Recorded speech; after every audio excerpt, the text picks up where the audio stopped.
Hi, listeners, and welcome to My Holland Update.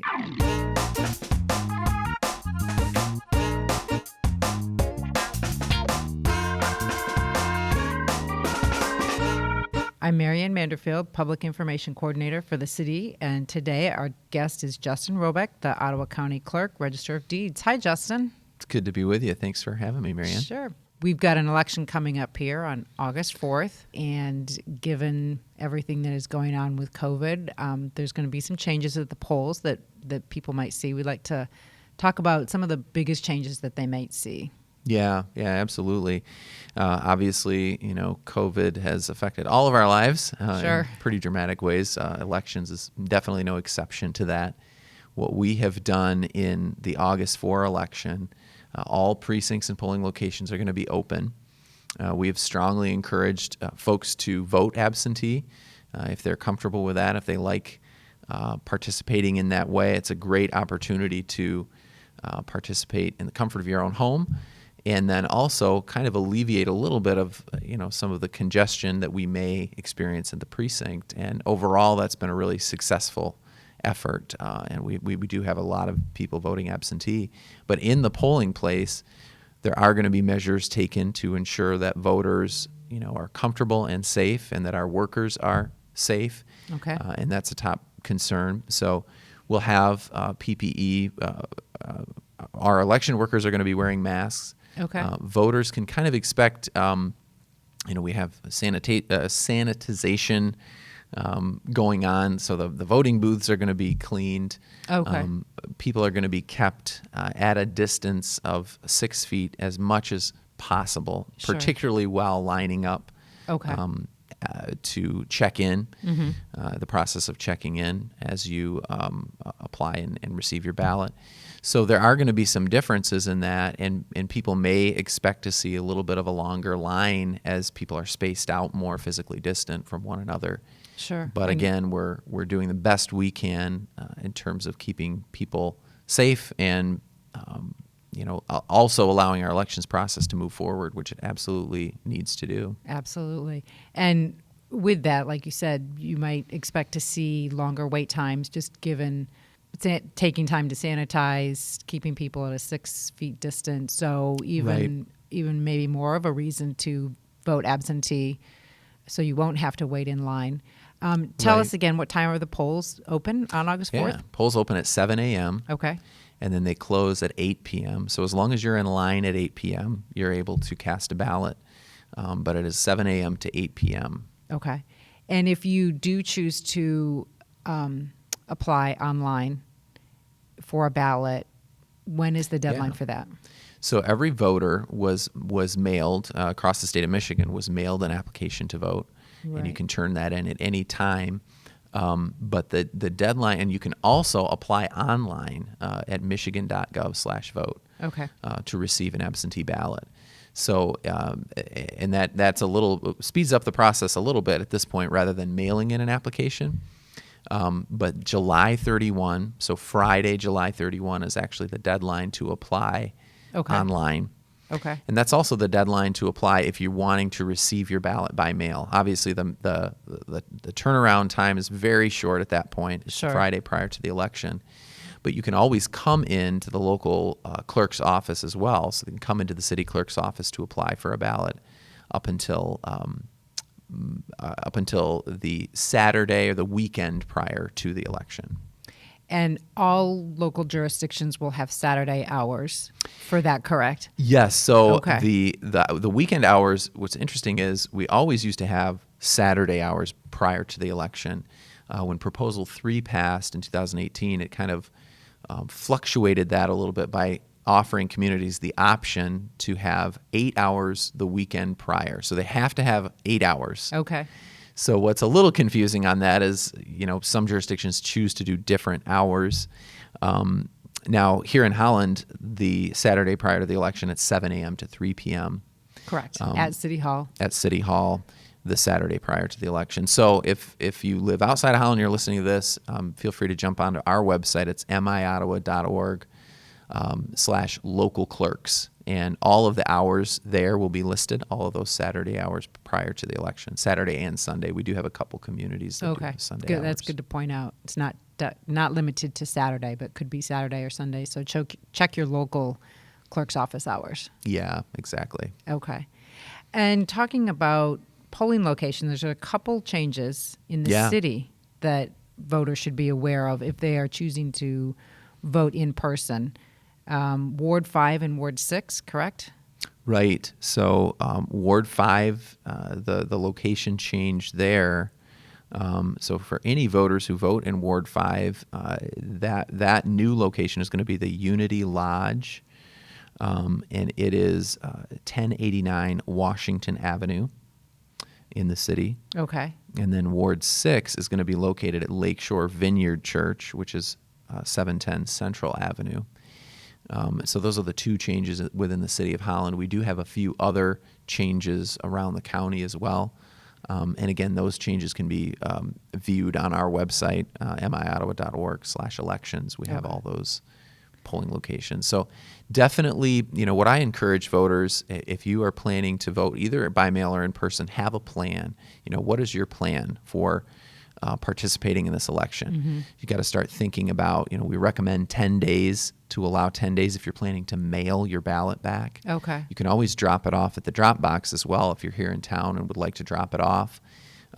But, kind of have that plan ready to go. Make sure that you're allowing enough time, because all ballots have to be counted, all ballots, in order to be counted, have to be received by 8 p.m. on election night.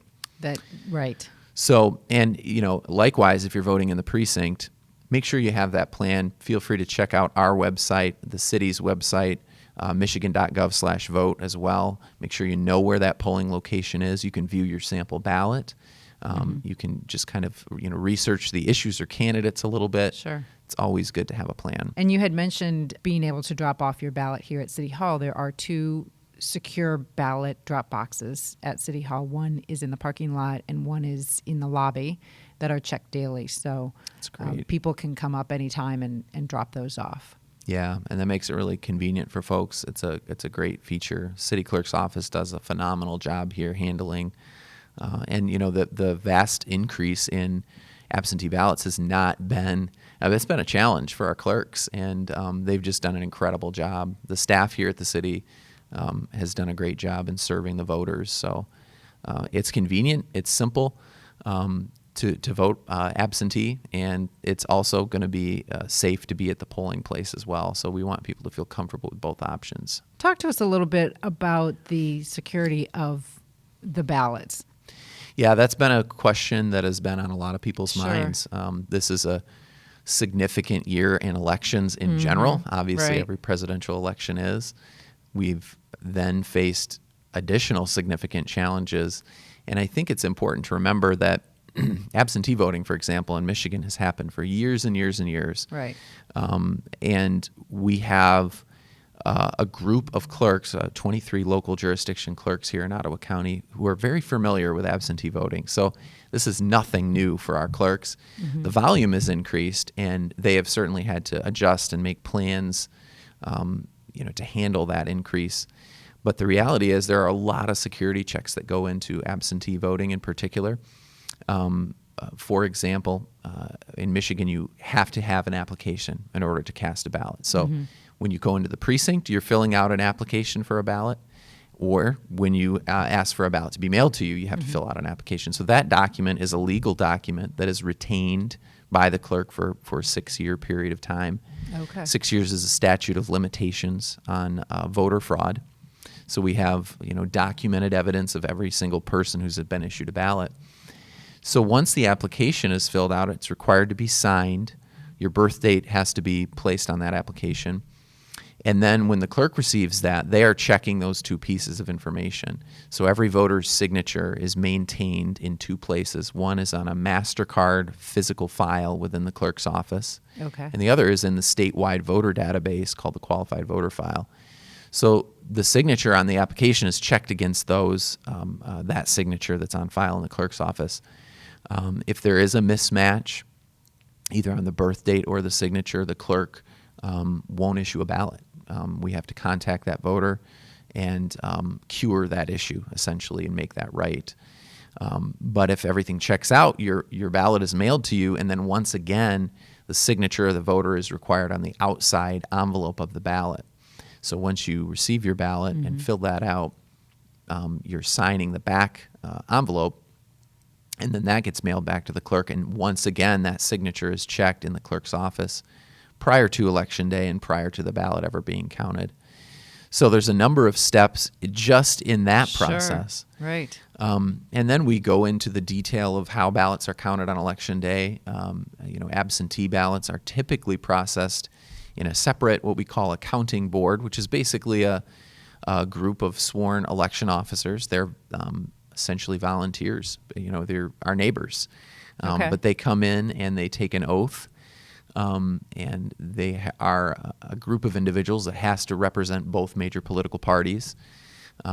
Both political party representatives have to sign off on all sorts of checks and balances within that process. And then all ballots are counted on Election Day. So we can't count any ballots or even open any envelopes prior to 7 a.m. on the morning of Election Day. Okay. And we're very grateful for those teams of workers across the county who are helping process those ballots. We've received a little over 56,000 absentee ballots have been mailed out as of this morning, and that represents about a 26% turnout countywide. And we do anticipate the vast majority of those ballots coming back to us as well. And that's greater than what you've had previously, correct? Yes, significantly. Okay. So the previous high watermark we've had for absentees in the county is always in presidential elections, of course. Sure. So the November elections, higher turnout in general. But previously in the 2012 election, I think we had about 37,000 absentees cast, and that was the largest amount. And today we're here at an August election, which is a much smaller turnout in general, at 56,000. So pretty remarkable numbers, and we're so excited that people are participating. I think that's a huge factor that absolutely we have seen. We're seeing an increase in participation. August elections, the typical turnout numbers across the board, whether in person or absentee, are roughly about 20%.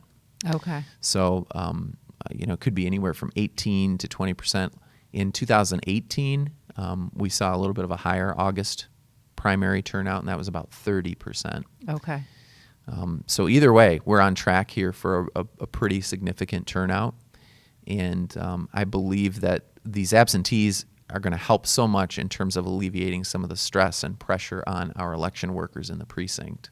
Well, and making it convenient for the public so that, being able to vote absentee takes away any barriers for people, whether it's time or transportation. Right. It allows everybody to get out there and cast their vote, which is what we all want. Absolutely. Yeah, and I think for me personally, what's nice, filling out an absentee ballot, I think creates a more informed voting population as well. When you think about it, I know I've been in a position where I walk into a voting booth and I'm looking at a large ballot and thinking, boy, I've got to make a lot of decisions right now. Sure. And it's nice to be able to have the option to sit at your kitchen table and research candidates or research issues and fill that ballot out at your convenience. I also love voting in person. I mean, we take our kids in, and it's a great experience for them to see that in action. And you see people in your community, right. And it's a great thing. But it's definitely a great opportunity for a lot of people to be able to have that ability. Anything else you'd like to tell us, Justin? Well, I think one of the things, kind of relating back to election security, we've put quite a bit of time into developing just some commonly asked questions that voters have about the process in general, whether it's absentee ballots or in person. Okay. And we have a website up that's miottawa.org/securingthevote. So if you do have questions, feel free to check that website out. Reach out to us as well. We've got a little Q&A thing at the bottom that if you have further questions or need further information. Okay. This is something that is so important, not just to me as the county clerk, but to every one of our local city and township clerks. They do an incredible job at maintaining the integrity of this process. We're very decentralized in Michigan in terms of how our elections are run, and that can be a really good thing when it comes to security, because just within Ottawa County alone, we have 23 local officials who are independently overseeing their part of the process, and we could not do that without them. So security is a big deal to us, and we know it's a big deal to our voters, as it should be. Right. So, feel free to reach out to us if you have any questions on that piece of it as well. All right. Thank you. And, thank you to all the local jurisdictions and all the work they do, and to Kathy Grimm, our local Holland clerk, and her staff. I know they put in quite a bit of hours and will be putting in quite a bit of hours of time. So August 4th, Tuesday, get out and vote. And also just to let voters know that they can apply to be on the permanent absentee list, correct, where they would always receive a ballot. Yeah, so it's actually an application. So in Michigan, again, we have to have the application before every election. Right. But what's great about the permanent list is that automatically sends an application to people who want it for every election. So sometimes it's a nice reminder for folks. We do have off-year elections. Obviously, the city elections are all held in the off-year. Sure. But in May, sometimes we'll have a local election or a school district election. So for every election, if you choose to opt to that permanent application list, you'll receive an application to vote, and you can choose whether or not to fill that out and return it. But it's a great option to join the permanent list as well. So, Justin, if people need a refresher of where their polling location is, where can they find that out? Absolutely. So there's a couple of different places. One is obviously locally here in the city of Holland's website will have that information. Our website at miottawa.org /elections has that information as well of all your polling locations. And you can also go on to michigan.gov/vote. And type in your information there, and that will bring up your polling locations. And like we said, there are a couple of locations here within the city that did change.